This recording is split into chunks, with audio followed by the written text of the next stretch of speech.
Assalamu alaikum to everyone who's watching this video lecture. This is Waqar from Camry International Science College at Talagang. Welcome to all the student classroom training इस video lecture में sorry उम्मीद करता हूँ आप सब खैरियत से होंगे। और इससे पहले जितने भी lecture whether they were delivered by me और सर समी और sir Wajid, you would have prepared all the lecture very well according to the level of the lecture, according to the hope of the teachers. So dear student, be careful, be attentive regarding your online classes. As you know very well that the online classes system is going very on high speed, right now. You are getting lectures from different types of teacher day by day, and you are improving day by day, and I know very well that you are improving day by day. And after this session you are going to take exams. आपके exam होने जा रहे, so be careful. After 20 July you will have to face the session of exam. If you are ready or not ready, it's up to you. आपके exam तो होने हैं, and these exams must be taken by the help of your parents. आपके parents ही ये आपसे exam लेंगे, हम उनको पेपर देंगे और वो ही आपसे लेके हमें सबमिट कराएंगे और हम उनको मार्क करके उनको देंगे और फिर वो ही आपसे पूछेंगे कि आप कैसा पढ़ रहे हैं, क्लासेस ले रहे हैं या नहीं ले रहे हैं। डियर स्टूडेंट, आज हमारा एक नया टॉपिक है past continuous active voice.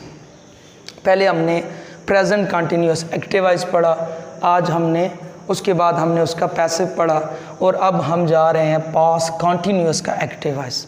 Dear student, बहुत आसान टेंस है, there is no problem in learning this sentence. If you are with me, then you can learn it easily according to the need of that topic. Sorry. इसकी जो अलामत है बेटा, सबसे पहले डियर स्टूडेंट, रहा था, रही थी, रहे थे। प्रेजेंट की क्या थी? रहा है, रही है, रहे हैं। But right now in this tense, past continuous tense, it's not continuous, it's continuous. Past continuous tense, रहा था, रही थी, रहे थे। और फिर वही बात, फेल मजबूरन ना हो, नो कंपल्शन। इसके अंदर भी पढ़ता रहा था भी आ सकता है, पढ़ता रहा था, तो ऐसे नहीं होना चाहिए। अब विद सिंगुलर सब्जेक्ट, बेटा सिंगुलर सब्जेक्ट वो होते हैं जिनमें काम करने वाला वाहिद होता है, और प्लूरल सब्जेक्ट वो होता है काम करने वाले जमा होते हैं। यानी यहाँ पे एक होता है काम करने वाला और यहाँ पे एक से ज़्यादा होते हैं। तो यहाँ पे थे आ जाता है, वहाँ पे मोस्टली ज़्यादा होते हैं। अब एक तो आपको पता चल जाएगा कि इसमें कितने बंदे हैं। इसके साथ आपने क्या लगाना है? वाज और प्लस प्रेजेंट पार्टिसिपल क्या है? मैं आपको पिछले लेक्चर के अंदर I have told you very briefly that what is it means. इसका मतलब क्या है? Present participle means verb plus ing, यानी वर्ब की फर्स्ट फॉर्म प्लस in। इसके साथ फर्स्ट फॉर्म लिख देता हूँ और प्लूरल के साथ वर लगेगा। देखिए वाज और वर का फ़र्क, जमा के लिए वर और वाहिद के लिए वाज। नेक्स्ट, आई और यू हमेशा मैं अलग लिखता हूँ, प्रेजेंट के अंदर भी अलग लिखा, पास्ट के अंदर भी अलग लिखा, यहाँ पे भी अलग लिखा। Why? There is also a reason behind to do this. Why? Because क्योंकि इनमें बच्चे कंफ्यूज हो जाते हैं ना, ये इसको ना सिंगुलर समझते हैं ना प्लूरल, तो इस चक्कर में आप ना पढ़ें। आप अभी समझे ना ये सिंगुलर है ना प्लूरल है, बस आप ये समझ।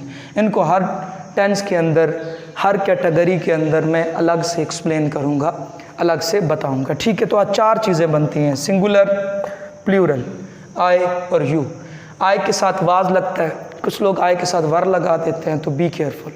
यू के साथ वाज लगा देते हैं, तो यू के साथ क्या होता है डियर स्टूडेंट? वर होता है। Take a screenshot of it and after that I will teach you further regarding this tense. इसका आप स्क्रीनशॉट ले सकते हैं।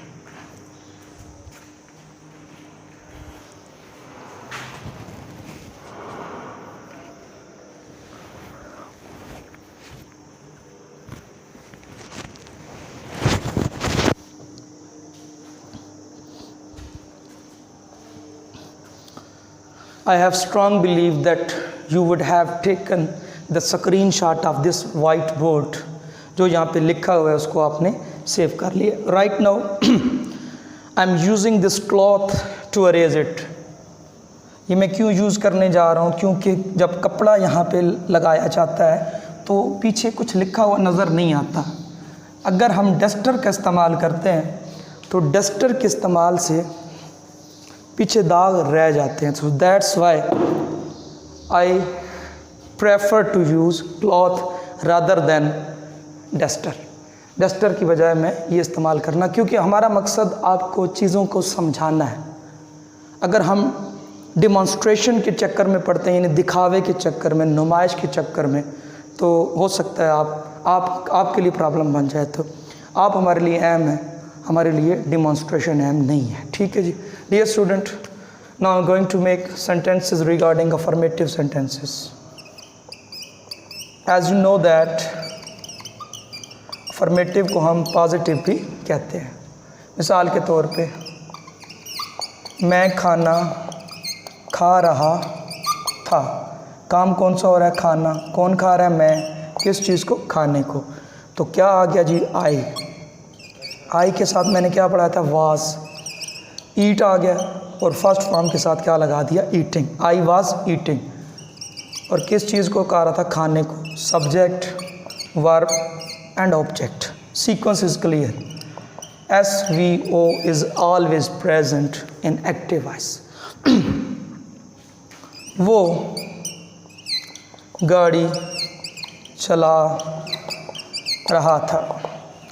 काम क्या हो रहा है? चलाना। कौन है वो? किस चीज़ को? गाड़ी को।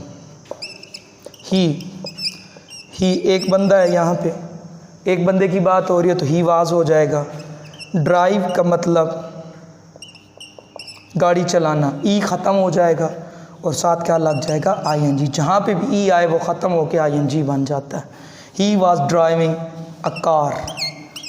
गाड़ी को आप कार भी कह सकते हैं, व्हीकल भी कह सकते हैं, वो थोड़ा मुश्किल है। So that's why I have written car. Next, वो खाना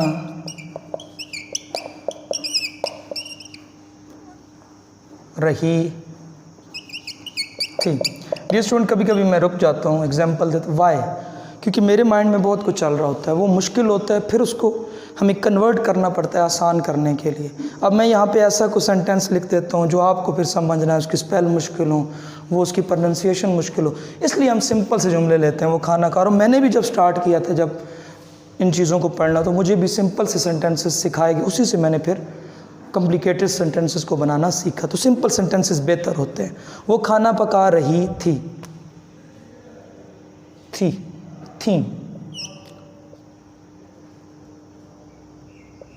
दे, क्योंकि वो की जमा दे होती है। दे वर। उर्दू में थोड़ी कुछ हो जाए तो आप किसी से पूछ लीजिएगा, उर्दू के टीचर पे कमेंट करके पूछ लीजिएगा, या घर को अच्छा उर्दू जानता है तो लैंग्वेज के हिसाब से, इंग्लिश के हिसाब से हो तो उसका मैं responsible. They were cooking meal. SVO।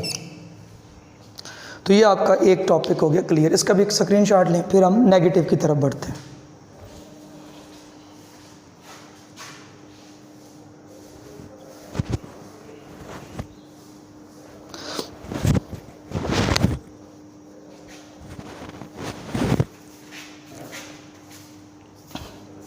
I hope you have taken the screenshot of this whiteboard regarding this lecture. So right now I'm moving towards the second part of this tense, which is known as the name of negative sentence, यानी नफ़ी। यहाँ पे हम was verb plus not लगाते हैं, यानी was और work को बाद हम नॉट लगाएंगे, बाकी सारा वही रहेगा। आई वाज नॉट ईटिंग मील। मैं खाना नहीं खा रहा था। You were not riding a bike. आप मोटर बाइक, सॉरी इसको मोटर बाइक कर लेते हैं।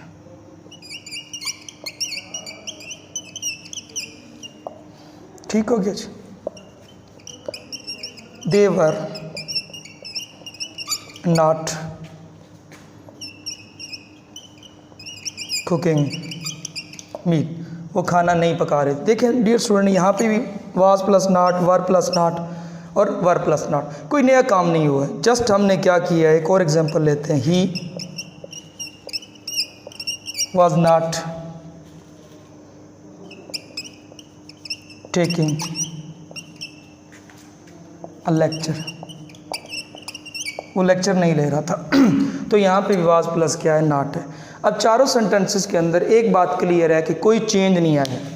आई वही, ये भी चेंज नहीं। यू वैसा के वैसा, राइड वैसा के वैसा, riding, motor bike, they, cooking, meal. तो there is no change, only there is one change which is related was and were. Was और वर की बात क्या आ गया, यहाँ पे भी नॉट नॉट नॉट और नॉट। तो ये नेगेटिव सेंटेंसेस के अंदर कोई आपने नया काम नहीं करना, जस्ट आपने नॉट लगाना है। You can also take screenshot of it.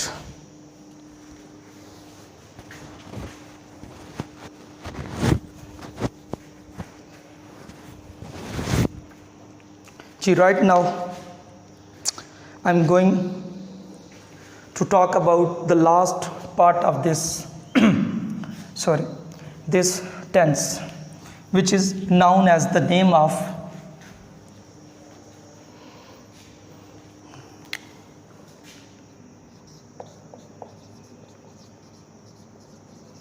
interrogative sentences, सवालिया। इनके अंदर हम वाज या वर प्लस सब्जेक्ट, बेटा सिर्फ आपने वाज और वर को उठाना है, सब्जेक्ट से पहले लिख देना, बाकी आप अब उसके अंदर कोई आपने तब्दीली नहीं लानी। क्या वो गाड़ी ख़रीद रहा था। अब इसको आप क्या किया तो ये सवालिया बन गया। अब ही के साथ वाज लगता है तो वाज पहले आ जाएगा, वाज ही बाइंग या परचेज अ कार। नेक्स्ट, क्या मैं किताब पढ़ रहा था। तो मैं के साथ वाज लगता है, यानी आई के साथ was I reading a book. एक नई चीज़ बताने लगा हूँ, शायद आपको पहले ना पता हो। आई एक ऐसा वर्ड है जो लेटर भी है और वर्ड भी है। वर्ड की तारीफ वो होती है कि कोई meaningful letter, a meaningful letter और group of letters is called a word. A meaningful letter और ग्रुप ऑफ लेटर्स। मैं लिख देता हूँ, जो बच्चे नए हैं तो उनके लिए ये बेहतर है। अ मीनिंगफुल लेटर और a group of letters is called a word, यानी एक बामानी लफ्ज़। अब वाहिद इंग्लिश के अंदर दो ऐसे लफ्ज़ हैं, ए जिसका मतलब एक है, ये लेटर भी है और ये वर्ड भी है। सेम लाइक दैट, ये जो आपका आई है ये लेटर भी है वर्ड भी है। लेटर इसलिए है कि ए बी सी के अंदर आता है और वर्ड इसलिए इसका कोई मान नहीं है। अब जो बी है, डी है, एम है, ये सारे जो है लेटर हैं, ये वर्ड नहीं है, इनका कोई मान ही नहीं है। वाई, ठीक है, वो दूसरे वाला वाई में बात नहीं कर रहा, ठीक है। यहाँ पे सिंगल वाई का कोई मायने नहीं है, सिंगल सी का कोई मायने नहीं है। अब ये दर्द वाली सी नहीं है, वो हमारी उर्दू वाली सी या पंजाबी वाली सी नहीं है, ठीक है। तो एक और बात इससे रिलेटेड बता दूं, ये जब भी आएगा इसको कैपिटल लिखेंगे, चाहे सेंटर पे आए, स्टार्ट पे आए, आगाज़, दरमियान, आखिर। सब में ये हमेशा क्या लिखा जाएगा, कैपिटल लिखा जाएगा। तो ये याद रखिएगा, आई को जब भी लिखना है, सेंटर में लिखना है, जिधर भी लिखना है, अकेला जब बात हो रही है, किसी वर्ड के अंदर बात नहीं हो रही। ये नहीं कि आप फिर आइस के अंदर जो है आई वो बड़ा लिखते हैं, ऐसा नहीं है, सिर्फ अकेला आई।